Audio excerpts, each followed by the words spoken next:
When it comes to the muscle car era, no rivalry hit harder than Mopar versus Ford. This wasn't just a war fought on paper with spec sheets and marketing slicks, it was a full-blown street and strip showdown. Week after week, from high school parking lots to local drag strips, young gearheads repped their side like it was gospel. In one corner, Ford was churning out machines like the 406 Galaxy, the 427 Fairlane Thunderbolt, and eventually the Boss 429 Mustang, a straight-up bruiser built for NHRA clout. In the other corner, Dodge and Plymouth came with big fists swinging, 413 Max Wedge Darts, 426 wedge-powered Belvederes, and soon the almighty 426 HEMI, what they called the elephant for a reason. Ford came into the 60s with something to prove. They had engineering muscle and deep racing roots. The early 406 cubic inch V8 brought serious torque to the street, but it was the lightweight 1964 Fairlane Thunderbolt that made people take notice. Stripped of creature comforts and packed with a high-riser 427 V8, the Thunderbolt was built strictly to win drag races.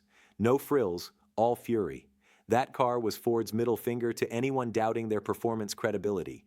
And when the Mustang hit in 64 and a half, Ford didn't just change the game, they created a whole new category.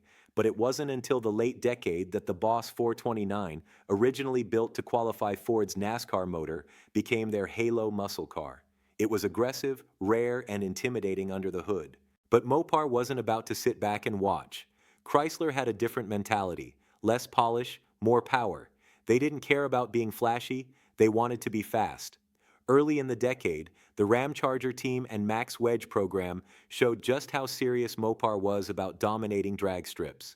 Cars like the 1962 Dodge Dart and Plymouth Savoy, with cross-ram induction and lightweight bodies, were terrorizing tracks coast to coast. And then came the 426 HEMI in 1964, originally designed for NASCAR but quickly adapted for the street. That motor rewrote the rules. By 1966, the street HEMI was dropping jaws with its brutal horsepower and bulletproof internals. Mopar guys didn't just win races, they scared the competition. Beyond the cars themselves, this was a cultural rivalry. Ford guys saw themselves as sharp, stylish, and clean-cut. Their cars looked good in the driveway and didn't mind a Saturday night cruise. Mopar fans, they were loud, rebellious, and raw. Their cars didn't have to be pretty, just fast. It was muscle over manners. You'd hear debates at the gas station, my 440 will smoke that Boss all day, or your Hemi's a beast, but it's a dog off the line. The rivalry wasn't just about numbers, it was about attitude, identity, and pride. On the track, these brand battles were the stuff of legend. A Thunderbolt squaring off against a Max Wedge Dart. A Boss 429 Mustang lined up against a 426 HEMI GTX. Times varied.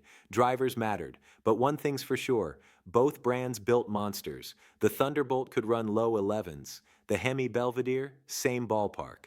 If you were watching back then, you didn't care who won the race. You were just lucky to witness the war. So, who really won the Mopar versus Ford war of the 60s? Depends who you ask. One thing's for sure, this rivalry lit a fire that still burns today. Ford purists still swear by the blue oval badge, Mopar loyalists still shout HEMI or nothing in every online forum. But here's the truth. The real winners were the fans, the gearheads who lived it, raced it, and remember the smell of high octane and burnt rubber. Drop a comment below. Which side are you on?